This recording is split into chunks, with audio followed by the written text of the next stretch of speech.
Black Widow just can't come soon enough because I am really ready for a full-length Marvel movie, not a TV show. Hi everyone, I'm Luke Filmboss, and today I will be reviewing episode 1 of Marvel's Falcon and the Winter Soldier. So, yeah, I was very disappointed and underwhelmed with episode 1. I hope that this is like a tortoise and the hare case, where the Falcon and the Winter Soldier is the tortoise and it's just starting out the race slow, but it's going to just build through and just keep going slowly and steadily, and it wins the race in the end and wins me over. But if episode 1 is anything to go by, I'm really not that interested. It didn't do anything to get me interested in the rest of this show. Of course I'm going to watch it because the Marvel brand in itself has got me that dedicated, and the fact that I'm going to be reviewing these TV show episodes and the movies. But honestly, I was not even sure if I was going to review Falcon and the Winter Soldier because I really wasn't that excited for it to begin with. And now that the first episode is out, I was still questioning whether or not I was going to.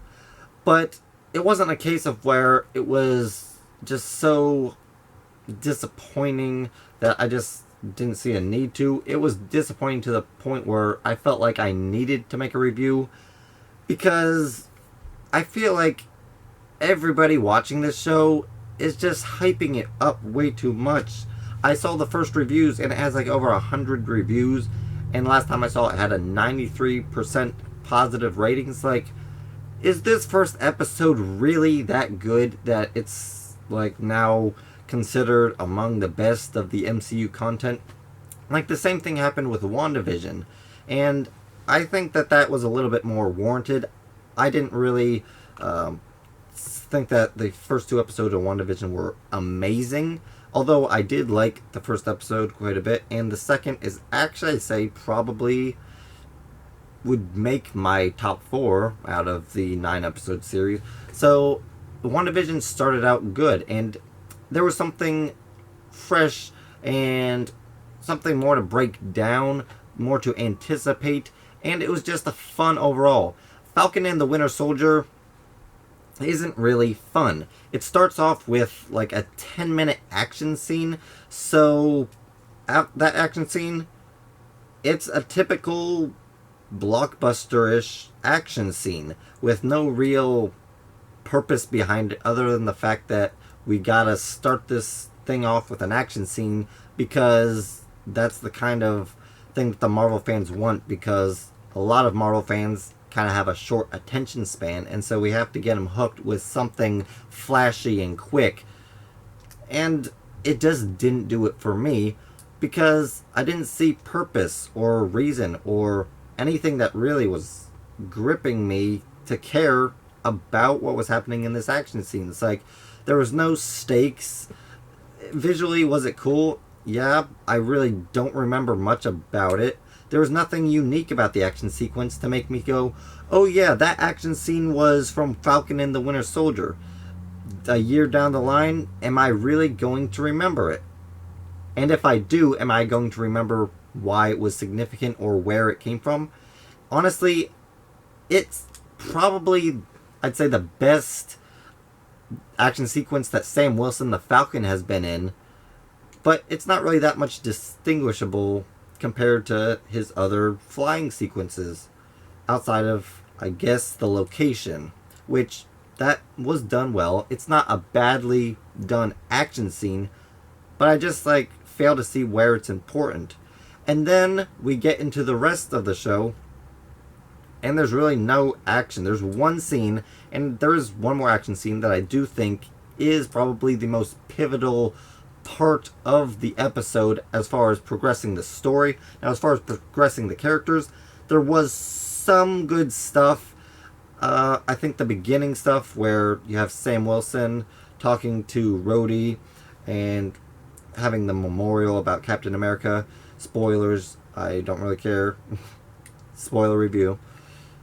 And then you have Bucky Barnes, who I think his character was handled pretty well, but there's just a lot of things I didn't like. Now, he definitely did get me the most as far as his character and how much I cared about him. And throughout the MCU, through Captain America's story, Bucky has been developed pretty well, and I understood everything that was going on. I thought it was a natural progression for his character. It was a lot of talking, but like, you have to set some of that stuff up.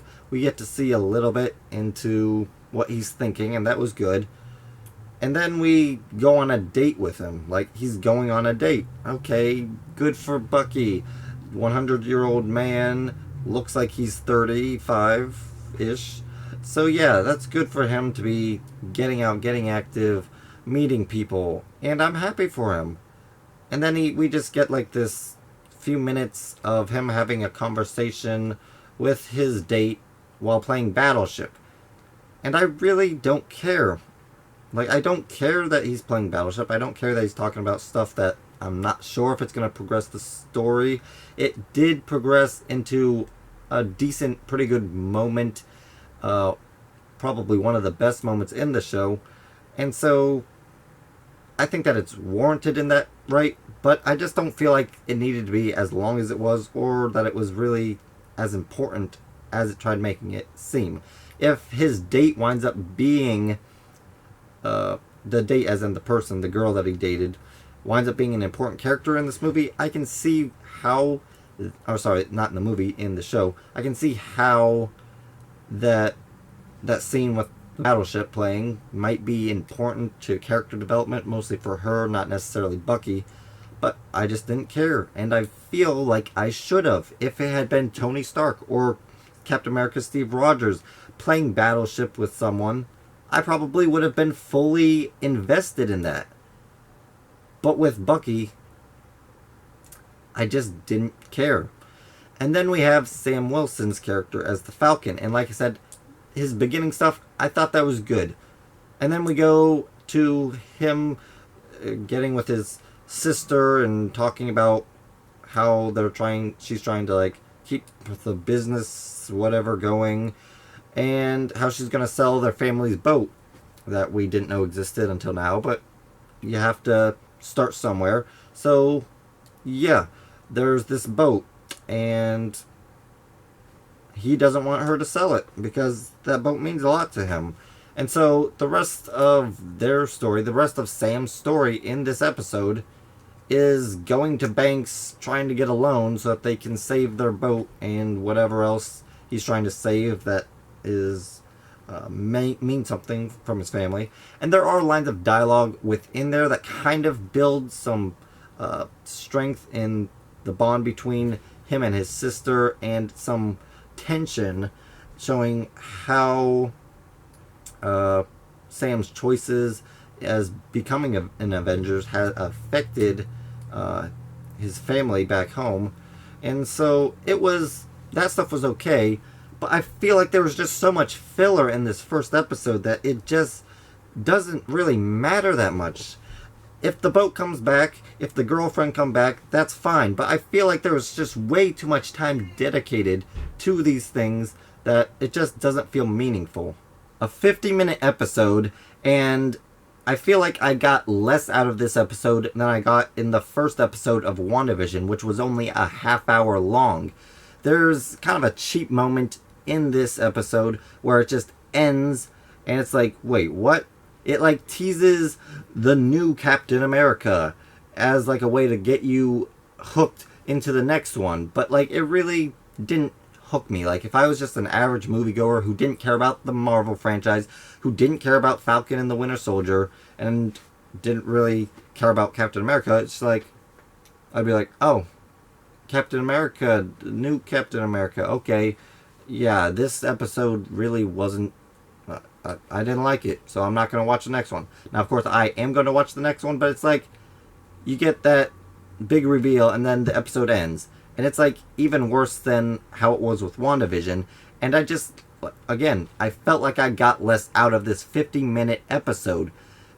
It's essentially within 50 minutes got you less than you would get in like the first 25 to 30 minutes of a full-length movie. And for the people who compare this to a movie, if it is comparable to a movie, it's comparable to a very dragged out, glorified, overlong version of a movie, because you don't turn a movie into a 6-part, 50-minute episode TV show. That's not how movies work. That's essentially over 5 hours. A 5-hour movie, and people are complaining about the Snyder Cut being 4 hours. Oh, but it's split into 6 parts. No. 50 minutes was way too long for the amount of, and it's not a large amount, it's a small amount that we actually got. Way too much filler. It got boring. It dragged on. Not very interesting. Nothing hooked me. It was just so disappointing. And there are things that are probably going to mean a lot. The boat might have some significance later down the road. Maybe they're going to use the boat as a way of escape, or it's going to be used on a mission, and it's actually going to have some significance, and it's going to be like, yeah, imagine if we had sold that boat. We would have been dead right now. Or the girlfriend might wind up being some double agent. Don't know how that would work, but Bucky's new girlfriend date might be significant, and if that's the case, then I think that the scene of playing Battleship might have some significance, more so for her rather than Bucky. But as of now, none of it really had any impact. It didn't captivate me. It didn't get me extremely emotionally invested or emotional about these characters. There were some great moments, but the moments were so few and far between. The just pretty bland, and even there was a lot of cheesy bad moments. Just like we had to see Sam go around looking for a loan from the bank. For how long? I don't feel like this episode accomplishes anything outside of the first 20 minutes. Honestly, I think that it doesn't even accomplish that much, because once again, the action sequence I think could be cut out. It wouldn't have any effects on the rest of the show. As of now, I just don't see how they're going to use that, because they don't explain what the action sequence is really about.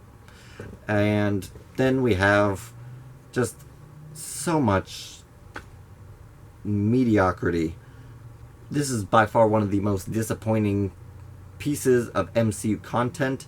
I'm hoping that the show in itself doesn't wind up this disappointing, because episode 1 doesn't feel warranted. For example, Agent Carter.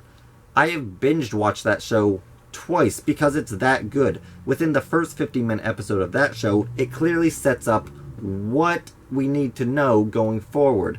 What is going to be the plot of the story? Who are our main characters? Why should we care about them? What are the stakes? Like, what is going on?